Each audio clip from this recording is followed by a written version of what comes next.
muslimin, dan tradisi ini ternyata keliru, yaitu berdoa ketika berbuka puasa dengan doa Allahumma lakas sumtu wa ala rizkika aftartu.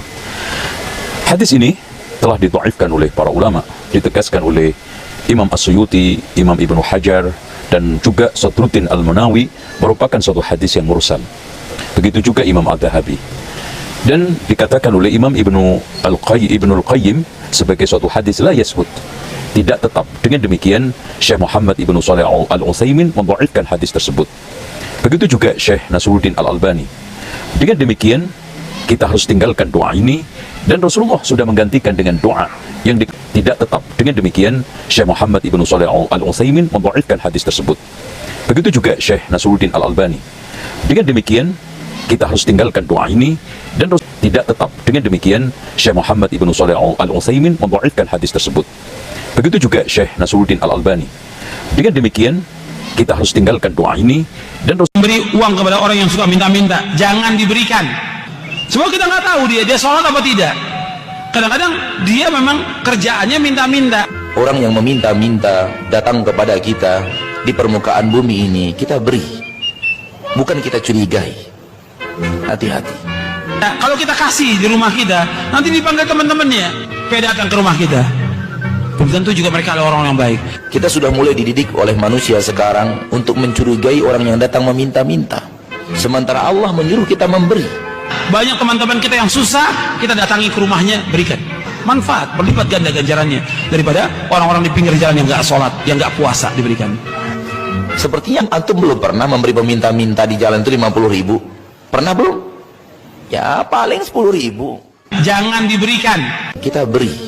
Jangan diberikan. Allah menyuruh kita memberi.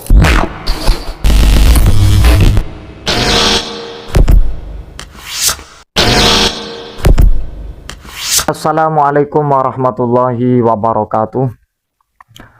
Alhamdulillah wassalatu wassalamu ala rasulillah wa ala alihi wa sahbihi wa man walah amma ba'du.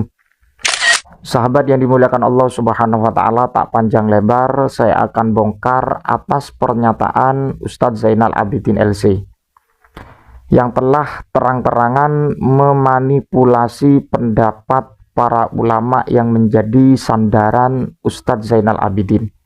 muslimin, dan tradisi ini ternyata keliru, yaitu berdoa ketika berbuka puasa dengan doa Allahumma lakas sumtu wa ala rizkika aftartu.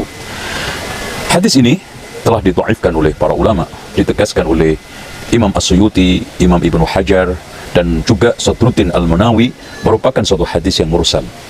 Begitu juga Imam Al-Dhahabi. Dan dikatakan oleh Imam Ibnu Al-Qayyim sebagai suatu hadis la yasbut, tidak tetap. Dengan demikian Syekh Muhammad Ibnu Shalih Al-Utsaimin mendhaifkan hadis tersebut. Begitu juga Syekh Nasruddin Al-Albani. Dengan demikian kita harus tinggalkan doa ini, dan Rasulullah sudah menggantikan dengan doa yang tentunya persoalan ini berkaitan dengan masalah doa yang dilakukan oleh umat Islam sebelum buka puasa, ataupun doa di saat dia melaksanakan buka puasa. Doanya Allahumma lakasumtu wa ala rizkika aftartu. Ustadz Zainal Abidin secara tegas menyatakan bahwa proses hadis ini didhaifkan atau dianggap mursal oleh para ulama, di antara yang disebutkan oleh Ustadz Zainal Abidin, Ibnu Hajar, kemudian Imam As-Suyuti, dan kemudian Imam Al-Dhahabi, juga Al-Imam Albani, dan kemudian Al-Utsaimin. Saya ambil satu saja dari golongan atau dari ulama yang menjadi sandaran Ustadz Zainal Abidin. Di antara ulama-ulama yang disebutkan, saya sebut satu saja, yaitu Syekh Albani. Ternyata pendapat Syekh Albani ini dimanipulasi oleh Ustadz Zainal Abidin ini. Mengapa saya mengatakan dimanipulasi? Karena dia tidak membaca kitab secara utuh apa yang menjadi prinsip dari Albani.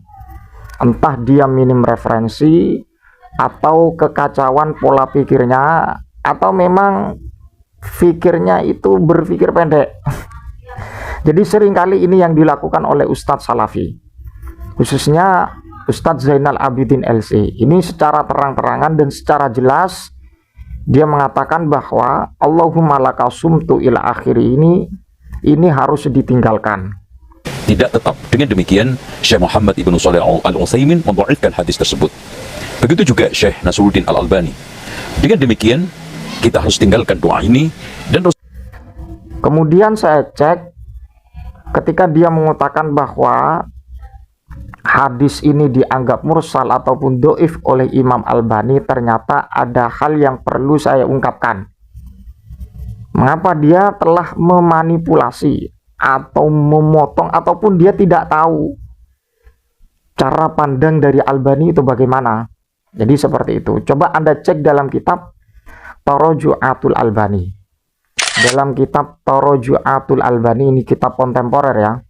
Tapi mereka yang namanya Ustadz Zainal Abidin ini seringkali mengutarakan bahwa kita harus bermanhaj salaf, tapi kok panutannya ini ulama yang baru-baru saja, yang baru-baru ya di era-era bukan salaf, tetapi era-era khalaf.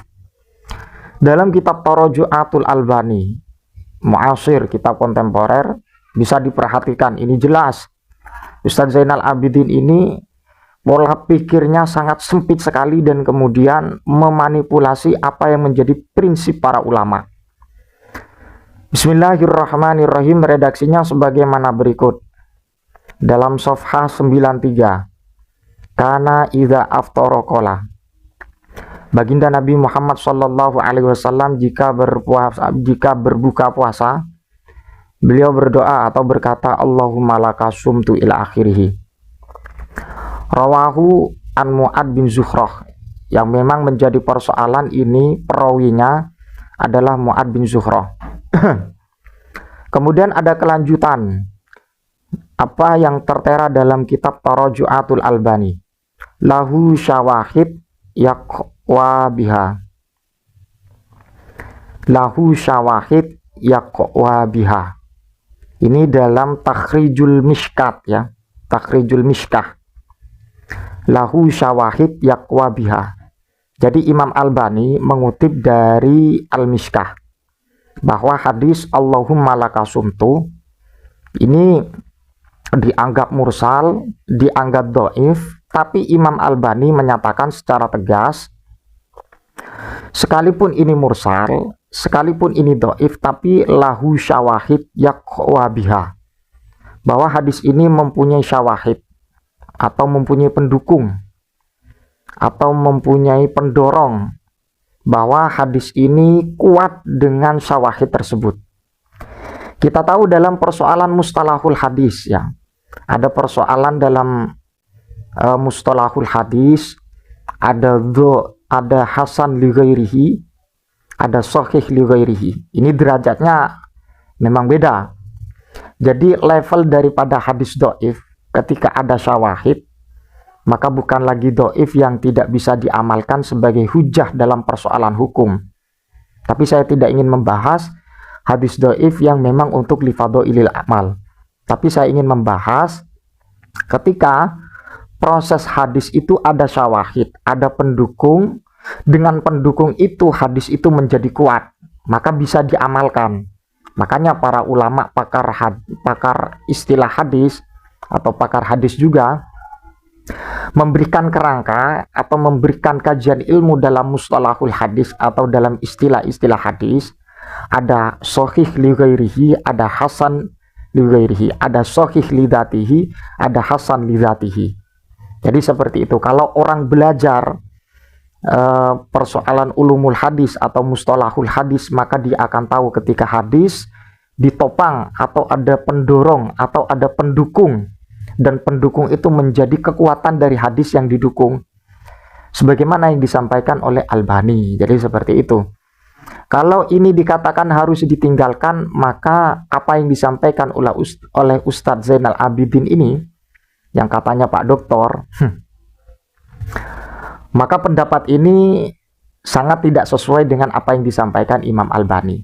Jadi secara tegas kita bongkar seluas-luasnya, sedalam-dalamnya apa seringkali yang disampaikan oleh kelompok atau dari kalangan Ustadz Salafi.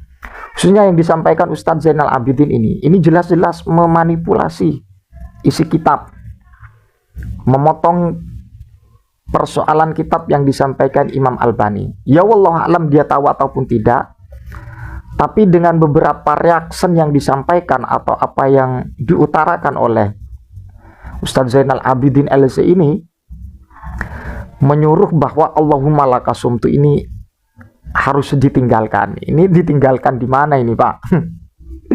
Ya memang seperti itulah apa yang sering kali disampaikan oleh ustadz-ustadz yang paling sunnah ini ya. Jadi wallahu a'lam bishawab, mudah-mudahan bermanfaat apa yang saya sampaikan. Ihdinas shiratal mustaqim, kurang lebihnya mohon maaf. Wassalamualaikum warahmatullahi wabarakatuh.